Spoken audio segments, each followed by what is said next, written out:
नमस्कार।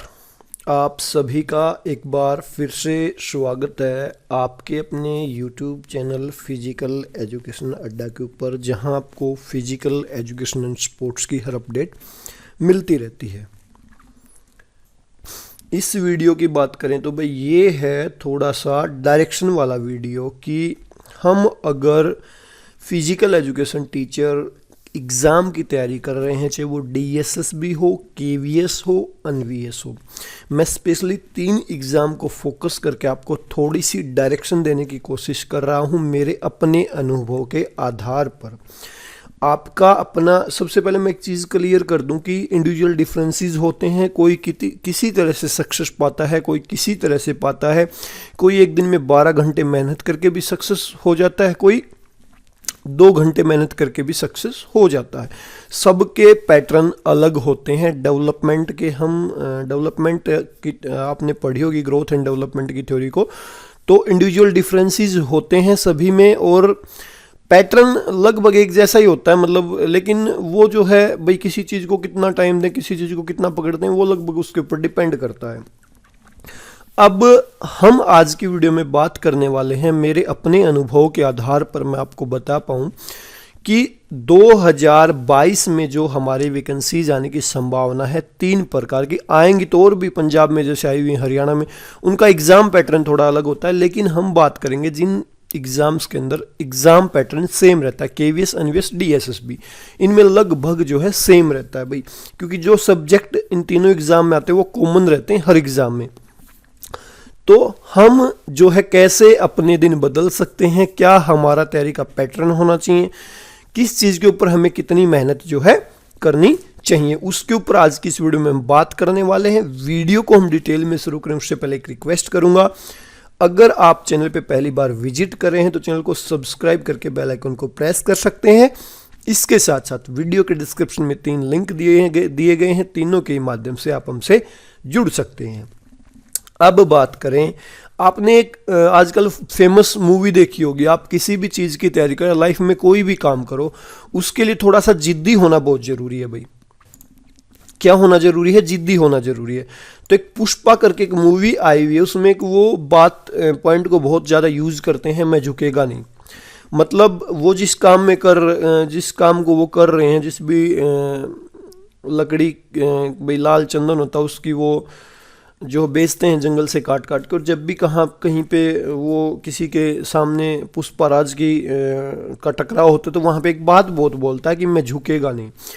तो अगर आपके अंदर इस प्रकार की थॉट प्रोसेस है तो गवर्नमेंट जॉब पाना कोई बड़ी बात नहीं, खास करके फिजिकल एजुकेशन के क्षेत्र में। हालांकि फिजिकल एजुकेशन के क्षेत्र में आप इतने जिद्दी ना हो तो भी आप सक्सेस को प्राप्त कर सकते हैं, मैं इतने कॉन्फिडेंस के साथ कह सकता हूँ। मैंने खुद ने जो है लास्ट 2 ईयर में 4 से 6 फिजिकल एजुकेशन टीचर्स की जॉब में सफलता हासिल की है। मैं बताऊँ आपको, चाहे वो KVS हो, NVS हो, DSSB हो, या राजस्थान PTI हो, या हरियाणा में स्टेट हो, JRF हो, तो मतलब, और कुछ अलग नहीं किया। आप रियल में मेरे से आप पूछोगे कि मैंने किस प्रकार से तैयारी की, मैंने कुछ अलग नहीं किया। बहुत सिंपल चीज़ों को मैंने स्टडी किया, बहुत सिंपल तरीके से तैयारी की। फिजिकल एजुकेशन में मैं क्यों कहता हूँ कितनी आपको अभी मेहनत की ज़रूरत नहीं है, इतना आपको पागल होने की भी ज़रूरत नहीं है फिजिकल एजुकेशन के क्षेत्र में। क्यों नहीं है? इसका एक कारण है, क्योंकि अभी भी हमारे डिपार्टमेंट के स्टूडेंट जो है डरते हैं फिजिकल एजुकेशन को लेके, और जो कॉमन पेपर होता है उसको लेके। तो उस खौफ के बीच अगर आप अपने आप को स्टेबलाइज्ड करके थोड़ी सी मेहनत कर पाएं तो फिजिकल एजुकेशन टीचर की जॉब को पाना आज भी असंभव नहीं है। अगर आप मेरे ऊपर भरोसा करते हैं तो मैं कहता हूं कि आप मेरे पास किसी हॉल में 100 बच्चों को 1 ईयर के लिए छोड़ दीजिए, मेरा चैलेंज है 1 ईयर के बाद मैं गारंटी दे सकता हूं एक भी बच्चा फेल नहीं होगा। क्योंकि आपको किसी चीज़ को हासिल करने के लिए थोड़ा बहुत तो पागल होना पड़ेगा। मैं जैसे एक बात कहता हूँ ना कि फिजिकल एजुकेशन में अभी वो दौर नहीं है, क्योंकि अभी हम कॉमन पेपर से बहुत ज़्यादा डरते हैं, समय नहीं देते हैं। तो उस जो पॉपुलेशन है जुड़ने वाले, उसमें हम भी आते हैं, और उस पॉपुलेशन से बाहर निकलने के लिए हमें थोड़ा सा हार्ड वर्क करना पड़ेगा। हम थोड़ा सा हार्ड वर्क कर लेंगे तो हमारे लिए चीज़ें बहुत ज़्यादा आसान हो जाएंगी। और एक बार कोशिश करने की ज़रूरत है, शुरू करने की ज़रूरत है। ठीक है, तो आप पुष्पराज मूवी के इस डायलॉग को अपने ऊपर लागू कर सकते हैं। क्योंकि कई बार क्या होता है कि अभी आपने डीएसएसबी का एग्ज़ाम दिया होगा, यूपी का एग्ज़ाम दिया होगा। अच्छा, मैं एक बात और कहता हूँ कि इन 3 एग्जाम का पैटर्न सेम है, केवीएस, एनवीएस, डीएसएसबी। इसके अलावा बाकी एग्जाम जैसे यूपी में वहाँ पे प्योर फिजिकल एजुकेशन आती है, लेकिन जो मैं 3 एग्जाम की बात कर रहा हूँ वहाँ पे हम फिजिकल एजुकेशन को भी स्टडी करने वाले हैं। तो वहाँ पे यूपी हमारे लिए कोई मायने नहीं रखेगा ज़्यादा, क्योंकि हम फिजिकल एजुकेशन को इन 3 एग्जाम्स के लिए भी पढ़ने वाले हैं। ठीक है, तो बाकी एग्जाम इसमें ऑलरेडी कवर अप हो जाते हैं, क्योंकि यहाँ पे कॉमन पेपर एक एक्स्ट्रा जुड़ जाता है। केवीएस में शायद हो सकता है 50 नंबर का कॉमन पेपर आता है, एनवीएस में 100 और डीएसएसबी में 100। केवीएस का मेरे को ध्यान नहीं, पहले तो 100 नंबर का आता था कॉमन पेपर भी, वो अभी मेरे को याद नहीं है। तो आप अगर फॉर एग्जाम्पल किसी बच्चे ने इस साल यूपी का पेपर दिया, डीएसएसबी का पेपर दिया, वो थोड़े से मार्क्स से चूक गया, तो वहाँ पे हम क्या कहने लगते हैं, अपनी किस्मत को दोष देने लगते हैं कि मेरी तो किस्मत ख़राब है, मैंने तो आते हुए क्वेश्चन गलत कर दिए। इस थॉट प्रोसेस से गुजरते हैं हम, और ये सबके साथ होता है भाई। और एक वर्ड हमारे फिजिकल एजुकेशन के अंदर यूज होता है ना, कि खिलाड़ी को अच्छी परफॉर्मेंस देने के लिए जो है किस लेवल की एंजाइटी उसके अंदर होनी चाहिए, तो उसके अंदर ऑप्टिमल लेवल की एंजाइटी होनी चाहिए। यहाँ तक कि जब आप कोई गेम में पार्टिसिपेट कर रहे हो, वहाँ पे फोर्स भी जब आप लगाते हो तो आपको वहाँ पे भी ऑप्टिमल लेवल का फोर्स लगाना होता है, ना कम ना ज़्यादा।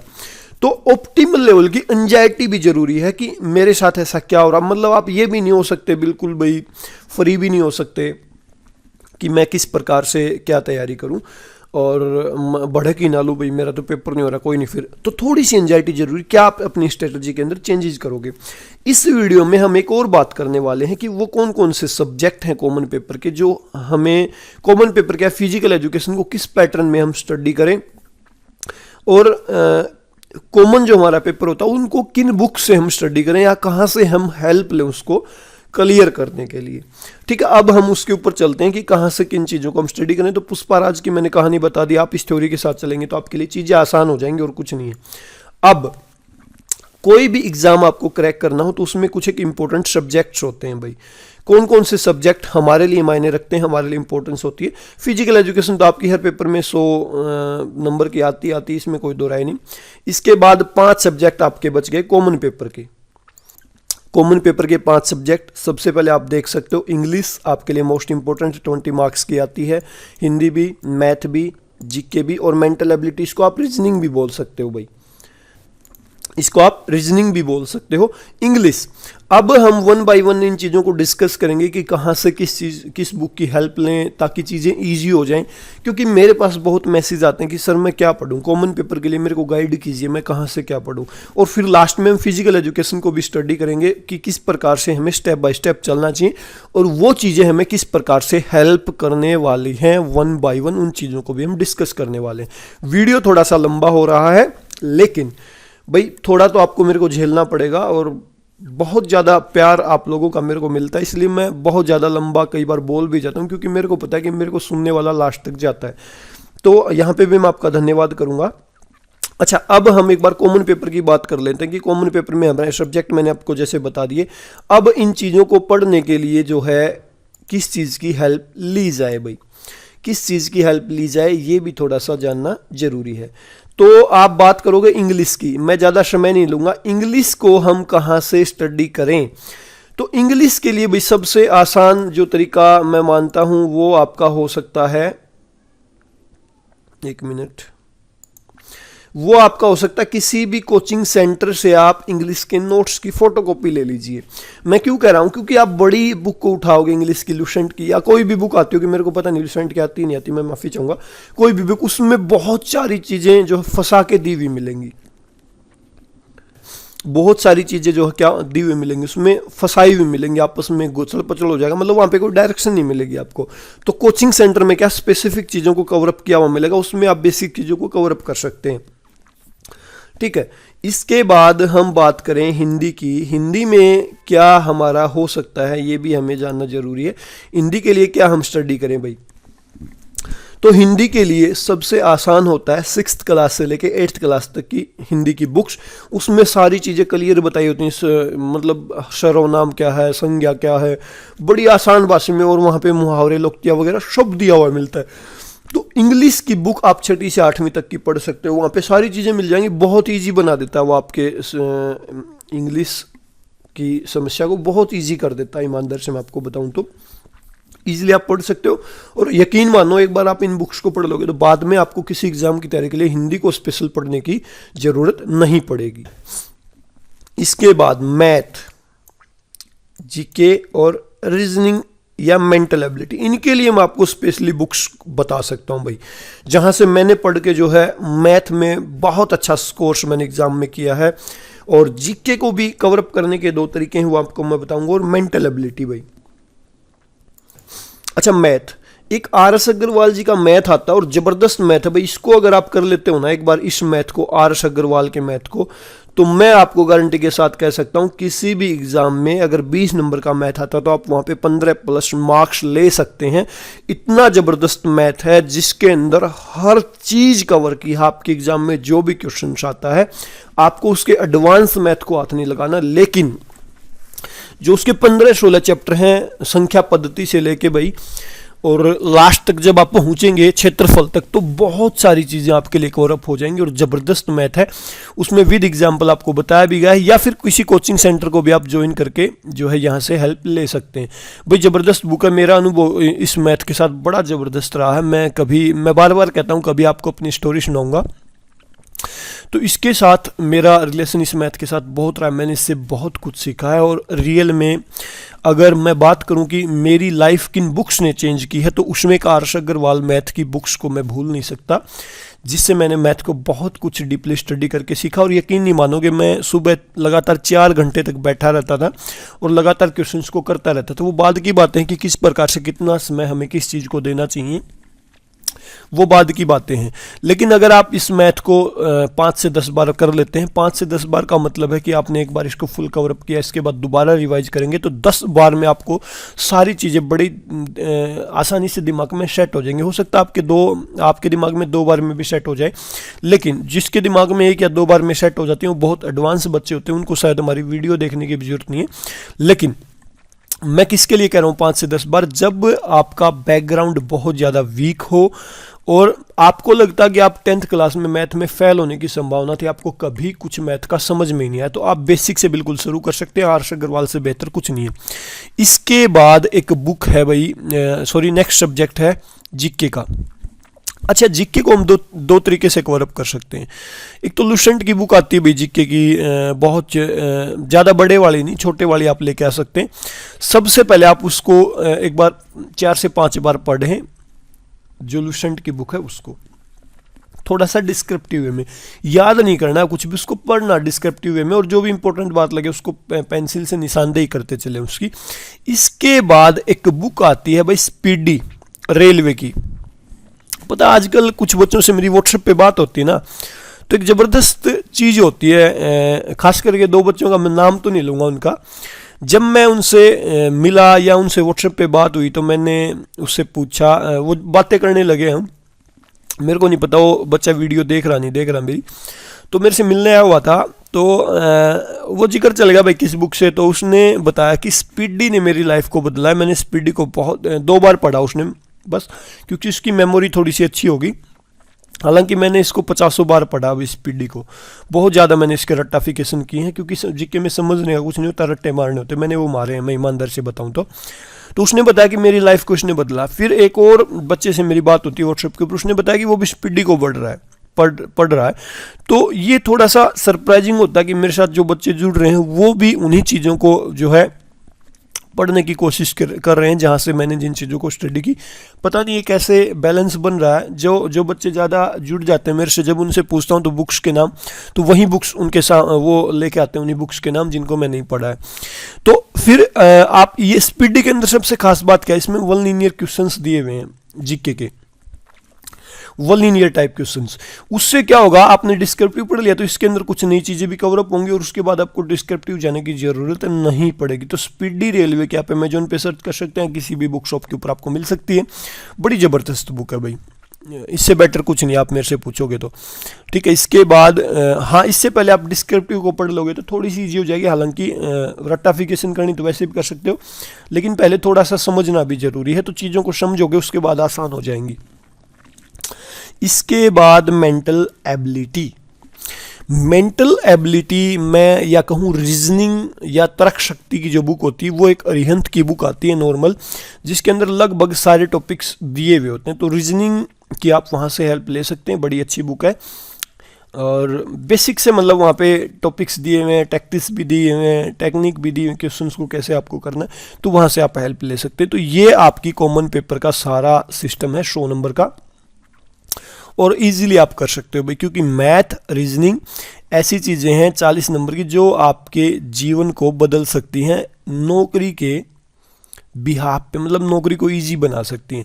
अगर आप इन दो चीज़ों को कवर कर लेते हैं तो आपके 30 प्लस मार्क्स 40 में से आ सकते हैं इजीली, ठीक है। और वहाँ पे बहुत चीज़ें इजी हो जाती, फिर हिंदी भी होती है 20 नंबर की, तो वहाँ पे भी चीज़ें आसान हो जाती हैं, ठीक है। इसके बाद जो हमारा सब्जेक्ट बच गया फिजिकल एजुकेशन। भाई मैं अगर आप मेरे से सलाह मांगो कि कैसे सर हम क्या स्टडी करें, तो मैं फिजिकल एजुकेशन को 4 पार्ट में डिवाइड करूंगा, ठीक है। 4 पार्ट में मैं डिवाइड इसको करूंगा, तो किस प्रकार से स्टेप बाय स्टेप मैं चलूंगा वो भी आपके लिए जानना जरूरी है। तो स्टेप बाय स्टेप हमारे क्या हो सकते हैं, और जी अभी एक कोर्स भी आपने देखा होगा एडवर्टाइजमेंट थोड़ी सी फिजिकल एजुकेशन नड्डा टीम की, जिसमें बताया गया है कि कितनी फीस में क्या कुछ कवर होने वाला, तो वहाँ पे भी यही स्टेप्स उठाए जाएंगे। 4 स्टेप्स कौन कौन से, सबसे ज़रूरी ये है जानना। पहला स्टेप डिस्क्रिप्टिव सिलेबस, दूसरा व लीनियर क्वेश्चन सीरीज, तीसरा match list 1 with list 2, last है objective type questions.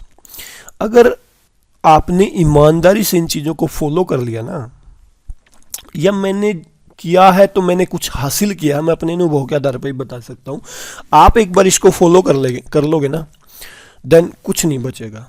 Physical education में बाहर से कुछ नहीं आ रहा। इवन DSSB का इस साल का पेपर भी आप उठाओगे, इन 4 चीज़ों को आप स्टेप बाय स्टेप कंप्लीट करके आप कहोगे फिजिकल एजुकेशन में दरअसल है क्या, क्योंकि कुछ है ही नहीं रियल में। आप पूछोगे तो हमें वो भी नहीं आता, हमारे लिए श्रम की बात है। अब स्टेप बाय स्टेप कहाँ से किस प्रकार से हमें इन चीज़ों को पढ़ना है वो भी जानना जरूरी है, क्योंकि हमारा सब्जेक्ट है, फिर भी हम कई बार कंफ्यूज हो जाते हैं कि कहाँ से पढ़ें। अच्छा, सबसे पहले डिस्क्रिप्टिव सिलेबस की हम बात कर लेते हैं। डिस्क्रिप्टिव सिलेबस, डिस्क्रिप्टिव सिलेबस का मतलब है डिटेल में चीज़ों को पढ़ना। डिटेल में कैसे, जैसे आप सबसे पहले स्टार्ट टॉपिक वाइज में मैं बता सकता हूँ, लेकिन वीडियो लंबा हो जाएगा। आप टॉपिक वाइज चल सकते हैं, जैसे फिजिकल एजुकेशन को पढ़ोगे, फिजिकल एजुकेशन की डेफिनेशंस को पढ़ोगे, एम एंड ऑब्जेक्टिव को पढ़ोगे, फिर अलग अलग देशों की स्पोर्ट्स हिस्ट्री को पढ़ोगे, फिर फिलोसफीज को पढ़ोगे, फिर रिक्रिएशन को पढ़ोगे, फिर हेल्थ एजुकेशन को पढ़ोगे, फिर आपके बॉडी के अलग अलग सिस्टम्स आ जाते हैं, फिजियोलॉजी आ जाती है, फिजियोलॉजी के अंदर सारे सिस्टम्स आ जाते हैं, डाइजेस्टिव सिस्टम है, सर्कुलेटरी सिस्टम है, ग्लैंड्स का सिस्टम है, और रेस्पिरेटरी सिस्टम है, और आपका स्केलेटल सिस्टम है। ये सारे सिस्टम्स को डीपली स्टडी करोगे। फिर किन्सियोलॉजी के अंदर आप चले जाते हो, किन्सियोलॉजी के अंदर आपके न्यूटन के लॉ है, एक्सिस है, प्लेन है, फोर्स है, काइनेटिक्स है, काइनेमेटिक्स है, इन सारी चीज़ों को पढ़ोगे। इसके बाद आप पहुंच जाओगे स्पोर्ट्स ट्रेनिंग के अंदर। स्पोर्ट्स ट्रेनिंग के अंदर सारी चीज़ों को पढ़ोगे, अलग अलग ट्रेनिंग मेथड, अलग अलग कंपोनेंट। इसके बाद आप चले जाओगे रिसर्च के अंदर, फिर स्पोर्ट्स मैनेजमेंट के अंदर, फिर आप चले जाओगे टेस्ट एंड मेजरमेंट के अंदर। तो ये स्टेप बाय स्टेप। फिर साइकोलॉजी मोस्ट इंपॉर्टेंट हमारा सब्जेक्ट। इन चीज़ों को आप कवरअप करते हुए चलते हैं तो क्या होता है कि डिटेल में सारी चीज़ें क्लियर हो जाती हैं, अंडरस्टैंडिंग की चीज़ें समझ आ जाती हैं। जब अंडरस्टैंडिंग की चीज़ें समझ आ जाए तो ये चीज़ कहाँ से पढ़ सकते हो आप? किसी भी बुक से पढ़ सकते हो भाई। फिजिकल एजुकेशन के ऊपर किसी भी हिंदी इंग्लिश राइटर ने बुक कोई भी लिख रखी हो, वहाँ से आप पढ़ सकते हो, ठीक है। वहाँ से ईजिली आप पढ़ सकते हो, ठीक है। एक बार आपने कोई बुक पढ़ ली, फॉर एग्जांपल 5 बार पढ़ लिया, आप बोर हो गए, अनदर किसी राइटर की बुक उठाओ, उसको एक बार फिर से रगड़ दो, इतनी चीज़ें क्लियर हो जाएंगी कि आप इजीली अंडरस्टैंडिंग की चीज़ें एग्जाम में क्लियर नहीं करेंगे। अब क्या होता है, पेपर में सारी चीज़ें जो है डिस्क्रिप्टिव सिलेबस से तो आती नहीं, क्योंकि मैं आपको कहूँ कि भाई हार्ट में 4 पार्ट होते, ऊपर वाले भाग को आर्टिया ओरिकल या नीचे वाले को वेंट्रिकल कहते हैं। जो बायां जो ओरिकल और वेंट्रिकल होता है उसमें बाइस्किपिड वाल पाई जाती है, इधर ट्राइस्किपिड वाल पाई जाती है। तो ये सारी चीज़ें तो सबने पढ़ी हैं, लेकिन पेपर में कुछ और भी आता है। वो चीज़ें अब कहाँ से क्लियर हों? क्योंकि एक्स्ट्रा चीज़ें भी आ जाती हैं कई बार जो हमने बुक में देखी नहीं कभी, डिस्क्रिप्टिव सिलेबस में होता ना ऐसा भी। इसके बाद नेक्स्ट स्टेप, अच्छा अलग अलग बुक से पढ़ोगे तो बोर नहीं होगे, बहुत सारी चीज़ें नई भी ऐड होती चली जाएंगी, क्योंकि हर बुक में कुछ ना कुछ नई चीज़ें होती हैं, स्पेसिफिक चीज़ें होती हैं। इसके बाद बारी आती है नेक्स्ट स्टेप की। अच्छा, जब आप इस डिस्क्रिप्टिव सिलेबस को पढ़ रहे थे तो वहाँ पे कुछ एक इंपॉर्टेंट पॉइंट आ रहे होंगे, जैसे कुछ एक डेफिनेशंस की मैं बात बताऊँ आपको। अच्छा, मैं आपको थोड़ा सा दिखाऊं कि हम जब पढ़ें किसी चीज़ को तो किस प्रकार से चीज़ों को तैयार करते हुए चले। एक मिनट। अच्छा, जब आप डिस्क्रिप्टिव सिलेबस को पढ़ रहे तो फॉर एग्जांपल वहाँ पे कुछ एक डेफिनेशंस पढ़ी होंगी आपने, तो अब नेक्स्ट स्टेप मैंने बताया कि वन लीनियर क्वेश्चन सीरीज आप चला सकते हो। किस प्रकार से वन लीनियर क्वेश्चंस पढ़ें, कहाँ से। एक बात मैंने यहाँ लिखी है, सेल्फ मेड। अब चीज़ें सेल्फ मेड तैयार कैसे हों, जैसे मैंने अभी एक बात बोली आपको कि हर्ट में 4 वाल होती हैं। इस लाइन को आप अपनी कैसे लिखेंगे नोटबुक में कि हर्ट में 4 वाल होती हैं। नेक्स्ट नंबर 2 पे क्या लिखेंगे, नंबर 2 पे आप लिख सकते हैं कि हर्ट के ऊपरी भाग को ओरिकल कहते हैं, नीचे वाले भाग को वेंट्रिकल कहते हैं। नेक्स्ट लाइन में आप लिख सकते हो कि नीचे जो लेफ्ट ओरिकल और वेंट्रिकल होता है उसके अंदर बाइस्किपिड वाल पाई जाती है, राइट वेंट्रिकल और ओरिकल के बीच ट्राइस्किपिड वाल पाई जाती है। इस प्रकार से वन लीनियर नोट्स तैयार कर सकते हैं आप शॉर्टकट में। और जब आप इस डिस्क्रिप्टिव सिलेबस शुरुआत में मत बनाओ, आप जब 3 से 4 बार पढ़ लें और 5वीं बार आप पढ़े ना, तो साथ के साथ नोट करते हुए चले एक एक पॉइंट को, हाँ ये चीज़ कवरअप हो गई, ये चीज़ कवरअप हो गई। तो चीज़ें किस प्रकार से तैयार होंगी, देखो मैं आपको दिखाऊं इस प्रकार से। जैसे आप डेफिनेशंस को पढ़ रहे हो, फिजिकल एजुकेशन की डेफिनेशंस को, तो जैसे हर किसी की राइटर की डेफिनेशन में कुछ एक स्पेसिफिक शब्द मिलेंगे। जैसे आप फिजिकल एजुकेशन के सीबक की डेफिनेशंस को देखोगे, is the part of general education, उसकी डेफिनेशन में आपको ये शब्द पक्का मिलने वाला है, is the part of general education. फिर चार्ल्स बूशर की पढ़ोगे, it is an integral part of total education.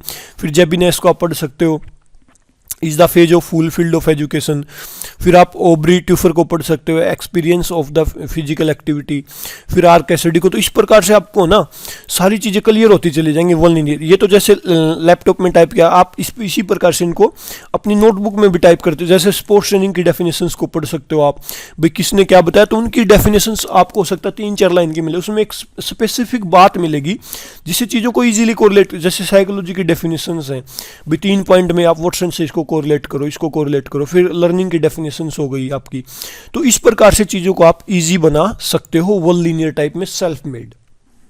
इसके बाद मैच लिस्ट 1 विद लिस्ट 2, ये भी भाई बहुत इंपॉर्टेंट। जैसे आपने नेट का एग्जाम दिया होगा ना, उसमें बहुत सारे मैच लिस्ट 1 विद लिस्ट 2 के एग्जाम्पल आते हैं। जैसे आपके सामने 4 ऑप्शंस दे दिए, उसमें इसका कोई एग्जाम्पल, अच्छा इसकी भी पीडीएफ मेरे पास कोई मिल जाएगी, 1 मिनट में दिखाऊं आपको। जैसे ऐसे चीज़ों को तैयार कर सकते हो कि ग्लूटस मैक्सिमस लार्जेस्ट मसल है, सार्टोरियस लॉन्गेस्ट मसल है, या बाइस्किपिड वाल उसके सामने लिख दो लेफ्ट ओरिकल और वेंट्रिकल के बीच। इस प्रकार से हैमस्ट्रिंग थाई बैक मसल, इस प्रकार से आप है ना मैच लिस्ट, ये भी आप अपना जो है तैयार कर सकते हैं सारा सिस्टम, ठीक है।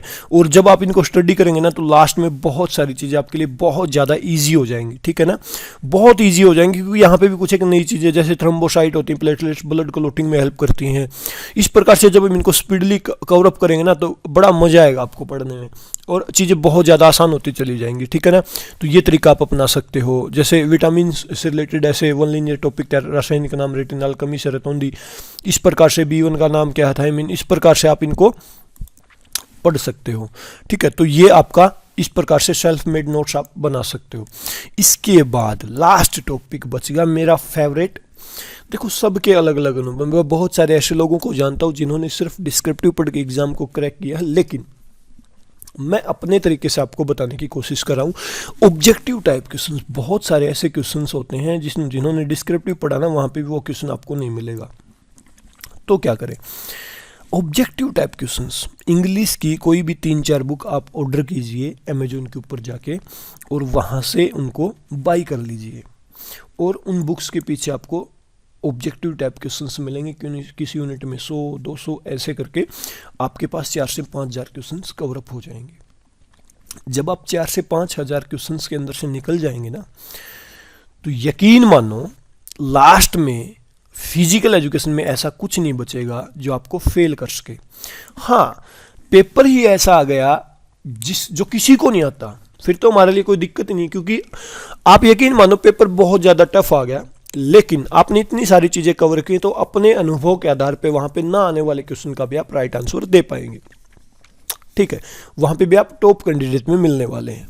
जब इतनी सारी चीज़ों को आप कवर अप कर लेते हैं ना स्टेप बाय स्टेप, तो फिर कुछ बचता नहीं है रियल में, क्योंकि यहाँ पे कुछ चीज़ें आपने पढ़ी, फिर यहाँ पे चीज़ों की रिवाइज हुई, फिर यहाँ पे चीज़ें रिवाइज हुई, कुछ नई चीज़ें ऐड हुई, यहाँ पे भी कुछ नई चीज़ें ऐड होंगी, और यहाँ पे तो जो कुछ बचेगा वो सब ऐड हो जाएगा।